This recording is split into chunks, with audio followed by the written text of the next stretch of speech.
Welcome to Speed Plus Garage. Today we're going to share another video with you on the 7 tips that we have to maximize the profits when you're selling your car. Speed Plus Garage. This is where the intro kick in. It's like the intro, like.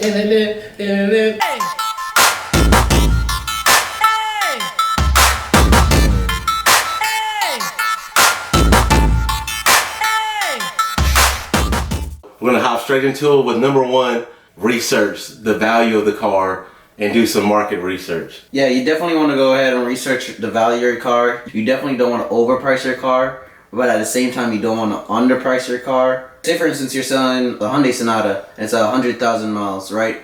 And you're posting it up for $10,000.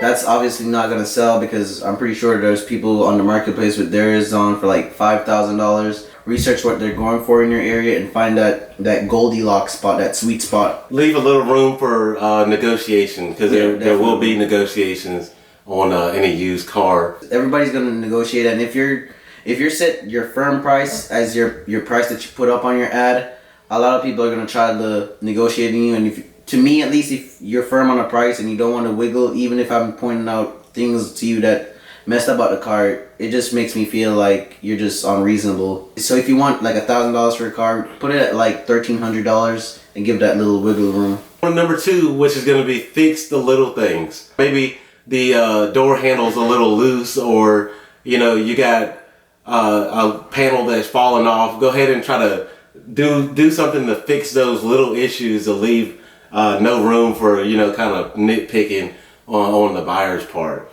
You definitely get the fluids changed, topped off. I know the first thing when I check out a car is check the oil. So you definitely want to show the owner that you have, or the buyer, that you have clean oil, you have clean, clean fluids, clean radiator fluids, topped off. It actually makes it seem, even if you weren't, it makes it seem that you were actually taking care of the car.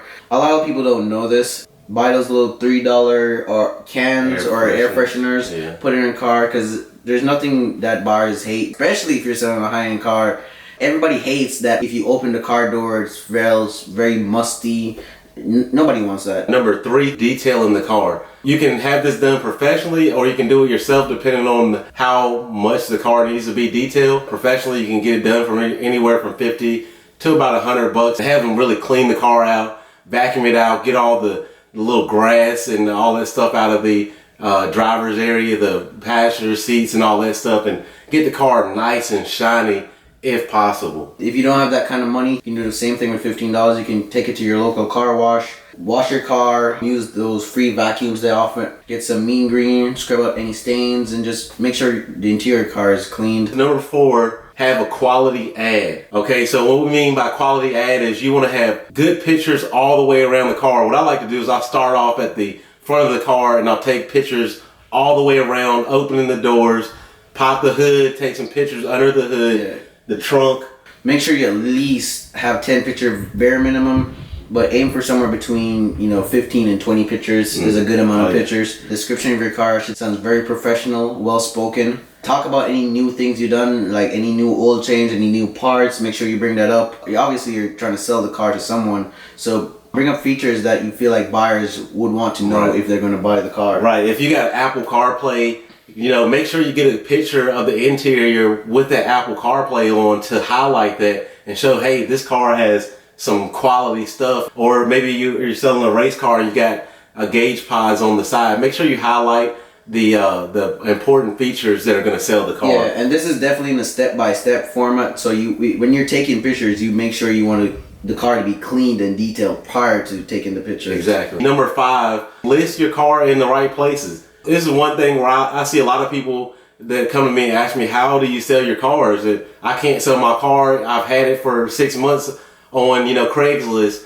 Well, and I ask, where else have you put the car up for sale? And they say nowhere. Put a for sale sign in the car, and if you don't have to drive it, you can leave it somewhere in a high traffic area to maybe get some views that way. Facebook is really a big one. Using like groups around your area, like those Facebook groups for certain areas. I know certain areas have groups for buying and selling things. You can post in that, let everybody know within that group that you're selling this car. If anyone's interested, they'll message you. That's also a way to get views. If you want to pay, Car Gurus is one of the number 1 sites used for viewing cars. So you get a lot of traffic on Car Gurus, Auto Trader. You have many platforms, but we'll go into more detail on the platforms in a later video. Personally, I like using Facebook because it's cheap and it can go out to like thousands of people by using the Facebook Marketplace and the groups. But if I'm definitely selling a high-end car, I would use Car Gurus.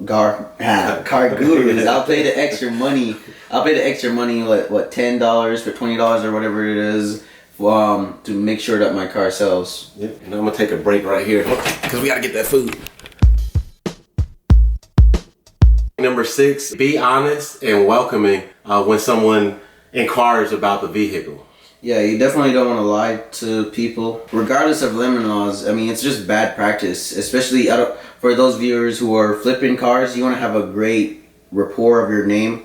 You want to make sure you're known to be an honest person when you're flipping cars. I see some ads selling like, hey, I'm selling this and this, don't ask a bunch of questions. I mean, and then they don't tell you anything about the car. You don't want to hide things because they will come out when people come to look at the car, and then you're just wasting your time there when someone comes and looks at a vehicle. There's nothing I hate more than when someone's like, oh yeah, the car it drives fine.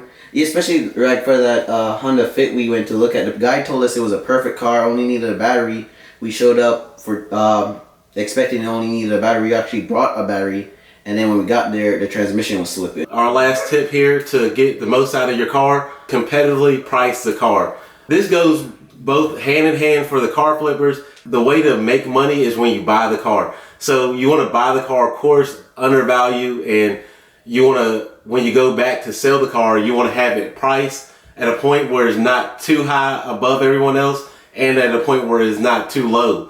You want to have it right. You want to try to find the sweet spot, and this ties in all of the tips where you have to do that market research. I personally know of one person who bought a car for $5,000 and put another $2,000 fixing it. So he's about $6,000, $7,000 into the car. Now he's trying to sell it for $17,000. That's a big profit margin he's trying to get. You'll make the money, it'll sell eventually. But if you're really trying to get it out, just, cut back that profit margin. Burn it like $13,000, way less than everybody else. It'll sell and you'll make like $5,000, $6,000 easy money. No worrying about it. Now he's got to wait until everybody else cars is seen and been through. So stuff like that. Make sure it's competitively priced, especially if you're trying to sell your car real quick.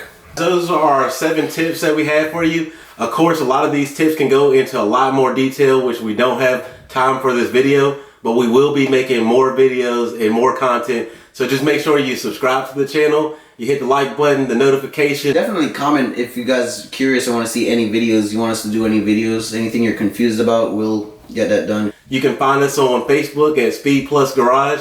You can also find me personally on Instagram at AntsView360. No Instagram. No Instagram for this guy. Too old.